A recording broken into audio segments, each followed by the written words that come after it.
नमस्कार। शिक्षा समाचार में आप सबों का स्वागत है। शिक्षक भाई, अरे आपके मंत्री जी तो ओह क्या कहना है। आज बक्सर में है, जहां से वो लोकसभा चुनाव लड़े थे। स्वाभाविक तौर पे बक्सर से उनका लगाव है, कहाँ गोपालगंज और कहाँ बक्सर, मतलब पूरा बिहार में उनका एगो अपना अलगे बैठकी है।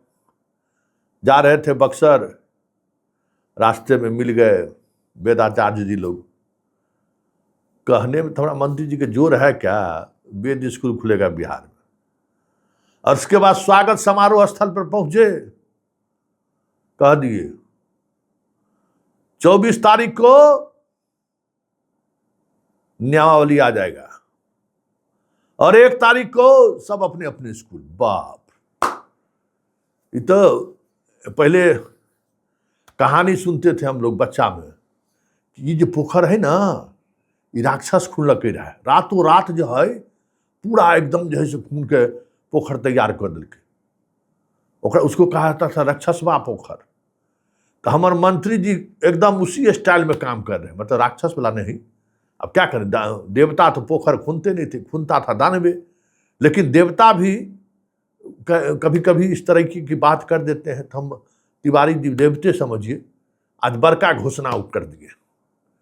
जरा सुनिए, बक्सर के लिए जब प्रस्थान किए तो रास्ते में एकदम शंखनाद से साथ पंडित जी सब इनके स्वागत में खड़े थे। तो भाई पंडित जी तो आशीर्वाद देते हैं ना, और आशीर्वाद देने का उनको अधिकार है भाई। भगवान पृथ्वी पर भेजे हैं आशीर्वाद देने के लिए, घोषणा कर देना है। तो आज तो मंत्री जी कमाल कर दिए, गजब। ऐसा कोई सोचा नहीं होगा जो मंत्री जी इस तरीके से भी कह सकते हैं। लेकिन कहेंगे तिवारी बाबा, वो कुछ भी कह सकते हैं। तिवारी बाबा का मेरा जो एक्सपीरियंस है, 2003-04 से हम तिवारी बाबा को देख रहे हैं। उस जमाने से, जिस समय में कीर्ति झा आजाद के साथ इनका बहुत गहम गट वाला मित्रता था, उस समय से, उससे पता नहीं क्रिकेट एसोसिएशन रह के कुछ होंगे। एक बार पूरा दरभंगा में जो है सो पूरा इंडियन क्रिकेट टीम पहुंच गया था। ये जो अभी जो गौतम गंभीर हैं, वो सब, युवराज सब किया। कुछ दिन बाद चुनाव होने वाला था, कीर्ति आजाद इसी बहाने जीते जाए। बड़ी वर्षा तूफान आ गया था। भगवान को शायद लगता है कि नहीं रहा होगा, खेलवे नहीं हुआ पूरा। युवराज सब, हरभजन सब आया हुआ था। मिथिलेश तिवारी जी एकदम पूरा फॉर्म में थे उस समय में। उस समय से हम लोग जानते हैं तिवारी बाबा को। गप देने में तो सही है, बिघा एक और में गप देते हैं। तो आज देखिए वेद स्कूल खुलेगा, समझ गए। एक तो सरस्वती प्रतिभा हर जगह मिलेगा, उसमें ये रहेगा कि भाई मॉडल स्कूल रहेगा, उसका तो कहते थे। आज वेद स्कूल की भी बात कर दी और साथ में ट्रांसफर पॉलिसी की भी बात कर दी। तो जरा सुनिए, वेद स्कूल से लेके ट्रांसफर पॉलिसी तक आज बक्सर के रास्ते में। जानते हैं बक्सर भगवान राम का बहुत कुछ बक्सर से जुड़ा हुआ है। इसलिए मंत्री जी बक्सर जाकर अगर कुछ कहें, रास्ते में कहे हैं, चलते चलते कहे हैं, तो उसका मायने है। उसको याद रखिएगा कि बक्सर के मैदान में युद्ध हुआ था ना, अंतिम लड़ाई। तो बक्सरवा का घोषणा भी वही समझिए, शिक्षा मंत्री जी का कमाल। सुनिए क्या कह रहे हैं। इसी महीने उनका ट्रांसफर कर देना, 30 दिन तक सबका लगभग ट्रांसफर हो जाएगा।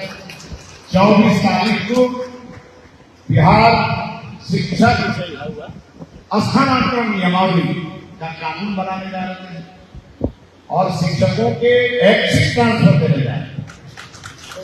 लेकिन शर्त यही है कि शिक्षकों को पढ़ाना पड़ेगा, स्कूल में रहना पड़ेगा। सुन लिए मंत्री जी क्या कह रहे हैं। अब हमारा मास्टर साहब लोग समझाइए, एक्सिट ट्रांसफर। मुख्यमंत्री कुछ कहते हैं, शिक्षा मंत्री जी कुछ कहते हैं। एक्सिट ट्रांसफर के यही मतलब ना कि जो शिक्षक चाहेंगे वो जाएंगे, जो नहीं चाहेंगे नहीं जाएंगे। तो फिर पंचायत के बगल में, प्रखंड के बगल में इस ट्रांसफर का मतलब क्या है जो बोलते हैं ये लोग? उसके बाद जितना 17 गो जिला में जो शिक्षक कम हो गया है, वहां कौन शिक्षक जाएगा? और जिस स्कूल में एक एक सब्जेक्ट का 3-3 गो टीचर है, उस स्कूल का टीचर का ट्रांसफर एक सीट में कैसे उकाल जाएगा? मास्टर साहब लोग तो जानबूझ कर करेबे किए, तो क्यों जाएंगे? आज 24 को कैबिनेट, हमको तो लगता है नियमावली 24 तारीख को कैबिनेट की बैठक है। अभी कैबिनेट से कौन नियमावली पास कराएंगे पता नहीं। कैबिनेट से इस नियमावली का क्या रिश्ता है? हम कल भी कहे थे, हमको समझ से परे आ रहा है। ठीक है, कैबिनेट से पास करा लीजिए, कैबिनेट से पास करके नियमावली बना रहे हैं, करा लीजिए। लेकिन बतवा ये हमको समझ में नहीं आ रहा है कि जितना टीचर लोग जो है सो सिद्धार्थ के समय में जो गोलम गोल किया है, विद्यार्थी नहीं है, वहाँ शिक्षक है, जहाँ शिक्षक है वहाँ विद्यार्थी नहीं है। इरेशलाइजेशन कौन जी का कराए थे मंत्री जी हो? आए इरेशलाइजेशन जो करवा रहे थे वो कौन जी था, ये बताइए ना। गजबे है, हमारे तिवारी बाबा जो है ना, गजब है भाई, गजब है। चूड़ा दही खाक चले थे क्या आज बक्सर? आप तो शुद्ध शाकाहारी हैं। हमारा मिथिलांचल के पंडित जी जैसा मूड़ा पसंद, मछली का मूड़ा पसंद वाला तो पंडित जी आप नहीं हैं। आप तो प्योर बिंदास एकदम चूड़ा दही खाने वाले हैं, भगवती का भक्त। क्या सोच के बोल दिए सब बात? मतलब मास्टर से वोट लेना है आपको क्या? ये कैसे होगा ये बताइए ना, हमको तो हंसी आ रही है। सब स्कूल खाली छोड़ दीजिएगा, एगो स्कूल में जो दो सब्जेक्ट, एक एक सब्जेक्ट का 2-2, 3-3 टीचर सब वहीं रहेगा। तो पॉलिसी आपका क्या होगा? या तो आप जो कह रहे हैं वो पॉलिसी में नहीं रहेगा, या फिर जो पॉलिसी में रहेगा वो आप कह नहीं रहे हैं। सोचते हैं कि मास्टर साहब लोगों से ताली बजवा लेते हैं, फिर जब पॉलिसी आएगा तो मास्टर साहब अपना जो सोचे। अभी तो कम से कम हम ताली ले लें। इस ताली लेने के चक्कर में काहे बिहार के शिक्षा व्यवस्था को जो है सब धाराशाही करने पर जुटे हुए हैं। 24 के नियमावली आएगा और 1 तारीख को आप स्कूलों भेज दीजिएगा। क्या है मतलब, कुछ मतलब इसका अनुभूत कम लोगों का ट्रांसफर करने का विचार है। तो बेचारा नियोजित वाला कुछ लोग छूटा हुआ है 10 वर्ष से, उनका करिएगा, और TRE 3 वाला का करिएगा। तो वो सब प्रोसेस में आप लगा ही दिए हैं। लेकिन जो भी हो तिवारी भाई जी, आपको हम सहृदय से प्रणाम करते हैं। महान आत्मा है भाई आप कहाँ इतना दिन से छुपे हुए थे, सब कुछ समझ में नहीं आया। बीजेपी बहुत गलत किया।